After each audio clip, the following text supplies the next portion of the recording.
Sweden میں ہونے والی قرآن کریم کی بے حرمتی کے خلاف جمعیت علماء پاکستان کے صوبائی جنرل سیکرٹری مولانا عبدالحکیم انقلابی کے زیر اہتمام ڈیرہ مراد جمالی میں حرمت قرآن کے حوالے سے احتجاجی ریلی نکالی گئی۔ احتجاجی ریلی مین قومی شاہراہ سے ہوتے ہوئے پریس کلب پر اختتام پذیر ہوئی۔ ریلی کے شرکاء نے بینرز اٹھا رکھے تھے جن پر سویڈین حکومت کے خلاف نعرے درج تھے۔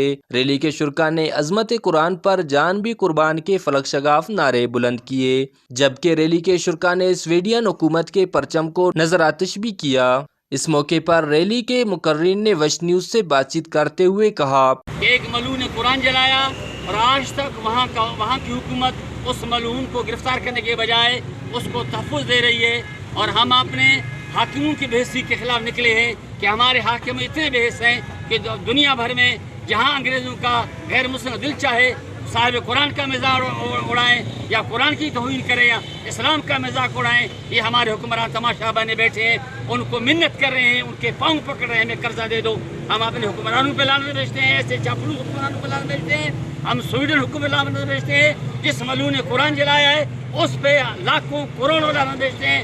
ہم اس کو وارننگ دیتے ہیں، یاد رکھ تو جہاں جائے گا انشاءاللہ کسی غازی کے خنجر سے تو نہیں بچے گا۔ بہت سے ملکوں نے غیر مسلموں نے ہمارے اسلام کی توہین کی، قرآن ابھی جلایا، بہت بار جلا چکے ہیں، لیکن جتنا بھی کریں یہ ہمارے اسلام کو کمزور نہیں کر سکتے۔ قرآن کی محبت ہمارے مسلمانوں سے کم نہ ہوئے گی۔ میں سوڈن کی حکومت اور تمام مقرران جو ان کے ساتھ ہیں ان پر لعنت بھیجتا ہوں۔ ریلی کے شرکاء کا کہنا تھا کہ سویڈین کے گھٹیا اقدامات سے قرآن کی عظمت میں کوئی کمی نہیں آئے گی۔ قرآن الہامی کتاب ہے اور اللہ تعالیٰ نے خود اس کی حفاظت کا ذمہ اٹھایا ہے۔ ریلی کے شرکاء نے حکومت پاکستان سے مطالبہ کرتے ہوئے کہا کہ سفارتی سطح پر بھرپور احتجاج کے ساتھ ساتھ اسلامی کانفرنس کا ہنگامی اجلاس طلب کیا جائے اور اس کے خلاف قانون سازی کی جائے۔ کیمرہ مین معشوق رند کے ساتھ ریاض بلوچ، وش نیوز، نصیر آباد۔